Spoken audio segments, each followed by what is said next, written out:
बिस्मिल्लाहिर्रहमानिर्रहीम। अस्सलाम वालेकुम दोस्तों, कैसे हैं आप सब लोग? उम्मीद है खैरियत से होंगे। जी दोस्तों, आप लोग देख रहे हैं मेरा यूट्यूब चैनल जवाब दो विद नईम अहमद। दोस्तों, आजकल जो पाकिस्तान के हालात हैं और जो हमारे पंजाब के जो सहाफ़ी हैं उनके ज़मीर जाग गए या कुछ और मसला है, किस तरह की गुफ्तगू कर रहे हैं पंजाब के सहाफ़ी, उस पर बात करेंगे। इसके अलावा बानी एमकेएम अल्ताफ हुसैन साहब ने जो प्रेस कॉन्फ्रेंस की थी उसके हवाले से कुछ बात करेंगे। बानी एमकेएम का एक लेटेस्ट बयान भी आया है, उस पर भी बात करेंगे। बाकी वसीम अख्तर साहब के हवाले से भी कुछ खबरें हैं और डॉक्टर खालिद मकबूल सिद्दीकी के हवाले से भी कुछ खबरें हैं और कामरान टिसौरी साहब के हवाले से भी कुछ खबरें हैं। बहुत सारी खबरें हैं और मजे आएगा। आप लोग बहुत मजा आने वाला है आप लोग को ये खबरें सुन के। तो बड़ी आपने ये वीडियो पूरी लाजमी देखनी है और हो सके तो मेरे यूट्यूब चैनल को लाजमी आपने सब्सक्राइब भी करना है। तो जुड़े रहिएगा आप लोग, मजा बड़ा आने वाला है इस व्लॉग में आप लोगों को। तो ये शुरू कर लेते हैं। पहले हमारे जो पंजाब के सहाफ़ी हैं और ये मोस्ट सीनियर सहाफ़ी हैं, इनके ज़मीर जाग गए या कोई और मसला है, ये अचानक से खुद पंजाबी होते हुए पंजाब को इतना क्रिटिसाइज क्यों कर रहे हैं, ये समझ में आने वाली बात है। मतलब मैं तो परेशान हूं कि यार ऐसा क्या हो गया इन लोगों को, जिसमें एक सहाफ़ी जो है वो असदुर साहब हैं, बहुत मारूफ और मशहूर सहाफ़ी हैं, और एक और सहाफ़ी मोस्ट सीनियर सहाफ़ी जावेद चौधरी साहब हैं, बहुत मारूफ हैं, बहुत मतलब किसी भी तारुफ के मोहताज नहीं है दोनों सहाफ़ी।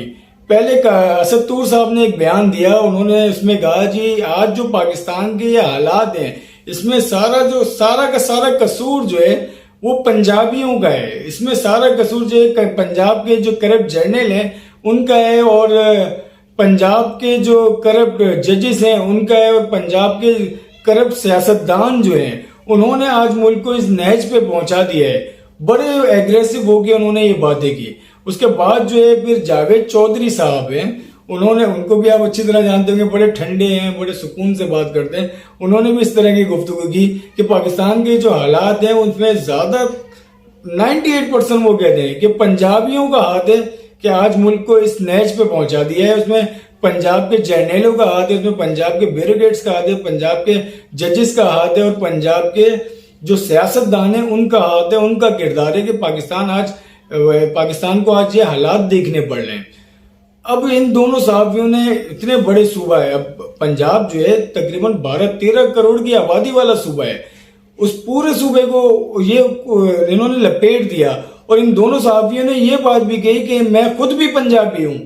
ये कहते में मुझे शर्म आती है कि पंजाब ने बेड़ा गर्क कर दिया है पूरे पाकिस्तान का या पूरे पंजाब ने बेड़ा गर्क नहीं किया, चंद लोगों ने बेड़ा गर्क किया है। जब आप इतनी बात कर सकते ना, अगर आपका जमीर जाग गया है तो आप ये भी बताएं कि भाई इन पंजाबियों ने, मखसूस पंजाबियों ने क्या किया है ऐसा कि पंजाब के आप नाम लेके बोल रहे हैं कि मुल्क को जो है पंजाब ने इस नहज पे पहुंचा दिया है। तो ये भी तो बताएं ना, पंजाब के जो करप्ट जर्नल्स हैं उन्होंने क्या किया, जो जजेस हैं उन्होंने क्या किया, जो सियासतदान है उन्होंने ऐसा क्या किया।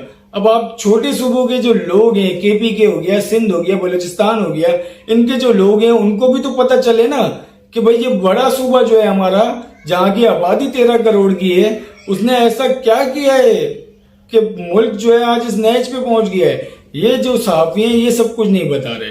अब जी आगे आ जाते हैं कामरान टिसौरी साहब। कामरान टिसौरी साहब बड़े आजकल जो है वो मीडिया पे छाए हुए हैं, पकोड़े भी तल रहे हैं और इलाकों में सहरियां भी कर रहे हैं। इफ्तार के लिए भी उन्होंने जो है वो दरवाजे गवर्नर हाउस के खोले हुए हैं, वो सब आप लोग देख रहे होंगे। बहुत सारे सवालात हुए कामरान टिसौरी साहब से।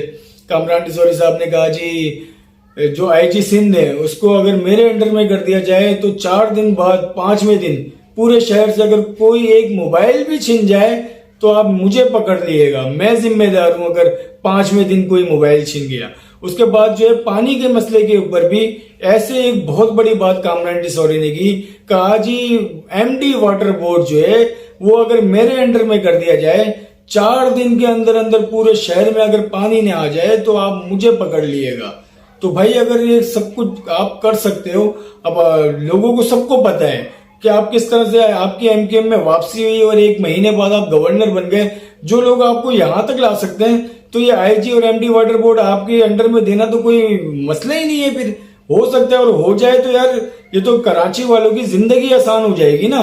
जो कि शायद जो यहाँ की हुक्मरान पार्टी है वो शायद नहीं चाहती है कि कराची वालों की जिंदगी आसान हो। तो भाई दे दो ना अथॉरिटी इनको, इनके अंडर में कर दो। एमटी वाटर बोर्ड हो गया और आईजी सिंध हो गया, तो फिर अवाम को भी पता चलेगा ना कि भाई ये अवामी गवर्नर जो है अवाम के लिए कितना अच्छा सोच रहा है और कितने अच्छे इकदाम कर रहे हैं। उसके अलावा एक सवाल होता है अल्ताफ जन साहब के हवाले से, कामरान टिसौरी से, कि जी इनके सियासत में इजाजत क्यों नहीं मिल रही अल्ताफ जन साहब को। उस पर वो कहते हैं जी अल्ताफ जन को सियासत से मसला नहीं है, रियासत से मसला है, ये बात कर रहे हैं। अब आ जाते हैं डॉक्टर खालिद मकबूल सिद्दीकी पे। डॉक्टर खालिद मकबूल सिद्दीकी भी आजकल बड़ी अफ्तार पार्टियां चल रही हैं। कल एक अफ्तार पार्टी में डॉक्टर खालिद मकबूल सिद्दीकी ने कहा कि हमारी गिनती पूरी गिनो, इससे पहले कि हम उल्टी गिनती गिनना शुरू कर दें। तो आपकी उल्टी गिनती कब शुरू होगी भाई? आपने तो हैशटैग चलाया हुआ है, दीवारें आपने रंग दिए, आपने बैनर्स लगा दिए कि मर्दमशुमारी आपकी रेड लाइन है। तो हाल देख लें, 1,60,00,000 की जो पहले 2017 में आबादी थी वो 1,38,00,000 पे आगे अटक गई है और आपकी रेड लाइन वहीं पे खड़ी हुई है। आपकी रेड लाइन कहां पर है? अब इनसे भी यही सवाल हुआ था कि जी अल्ताफ जन साहब की सियासत के हवाले से, तो उस पर भी इन्होंने यही कहा था कि सियासत से मसला नहीं है, रियासत से मसला है। अब क्या मसला है बताएं ना भाई आप लोग, ये कोई भी नहीं बोलेगा। अब जी आए थे वसीम अख्तर साहब पे। वसीम अख्तर साहब के घर पे चोरी हुई है और ये चोरी जो है तकरीबन कहा जा रहा है मुबैना तौर पे 6 करोड़ रुपए की चोरी है और इसके अंदर 1.5 करोड़ रुपए जो है वो कैश है। इसके अलावा 3 डायमंड की अंगूठियां हैं और एक डायमंड का सेट है। इसके अलावा गोल्ड के कुछ सेट हैं। तकरीबन 6 करोड़ की जो है वो चोरी होती है वसीम अख्तर साहब के घर से, जो कि वसीम अख्तर साहब एक मिडिल क्लास की जमात के एक रहनुमा है, मिडिल क्लास के, उनके घर से जो 6 करोड़ की जो चोरी हुई है। अब ये जो चोरी करने वाले लोग थे ना वो तो पकड़े गए, वो इनके घर के मुलाजमीन नहीं थे। अब इस चोरी का जो मुकदमा जो दायर किया गया वो वसीम अख्तर साहब के जो ड्राइवर हैं उनकी मदियत में जो है वो मुकदमा दर्ज किया गया। ये एक हैरान कुन बात है। सामान चोरी हो रहा है वसीम अख्तर साहब का और जो दावा कर रहे हैं, जो केस दायर कर रहे हैं मुद्दई जो है वो वसीम अख्तर साहब के ड्राइवर हैं। ये समझ में ना आने वाली बात है, ऐसा क्यों है। अब जी आए थे बानी एमकेएम अल्ताफ जैन साहब के हवाले से, जो उन्होंने एक तवील प्रेस कॉन्फ्रेंस की थी। उस प्रेस कॉन्फ्रेंस के बाद कुछ लोग हैं वो सोशल मीडिया पे एक प्रोपेगेंडा ये कर रहे हैं कि जी अल्ताफ जैन साहब ने एक बार फिर जो है वो कौम को वरगलाने की कोशिश की है। अल्ताफ जैन साहब की एक ऑडियो चलाई जा रही है उसी प्रेस कॉन्फ्रेंस की, जिसमें वो कह रहे हैं कि शहादतें दे देते, एक शहीद हो जाता तो क्या हो जाता, 2 शहीद हो जाते तो क्या हो जाता। इस तरह की बात जो है वो एक ऑडियो जो है सोशल मीडिया पे बड़ी गर्दिश कर रही है आजकल। अब ये जो ऑडियो है ये अगर आप पीछे से सुने, उनकी प्रेस कॉन्फ्रेंस मैंने पूरी देखी थी, उस पूरी वीडियो को अगर आप ऑडियो को अगर आप सुने तो उसमें अल्ताफ जैन साहब जो फरमा रहे हैं वो ये कह रहे हैं कि ये जो जितने भी लीडर हैं एमकेएम पाकिस्तान के, इन सब के 10-10 साल के वीजे लगे हुए थे अलग अलग मुल्कों के। किसी का दुबई का है, किसी का अमेरिका का है, किसी का यूके का है, दीगर मुल्कों के दीगर लोगों के अलग अलग जो है वो 10-10 साल के वीजे लगे हुए थे और ये वीजे लगवाए थे अल्ताफ जैन साहब ने। और उसकी वजह ये थी जैसे 92 में जो ऑपरेशन हुआ था, जो मुख्तलिफ लोग जो है यहाँ से निकल गए थे, खुद अल्ताफ जैन साहब भी निकल गए थे। अगर इस तरह के हालात दोबारा होते हैं तो सब जो है अपने वीजे इस्तेमाल करते हुए फौरन जो है वो अलग अलग मुल्कों में चले जाएंगे, इसलिए ये वीजे इन्होंने निकाले हुए थे। लेकिन इन लोगों ने तो मुल्क से जाना नहीं था ना।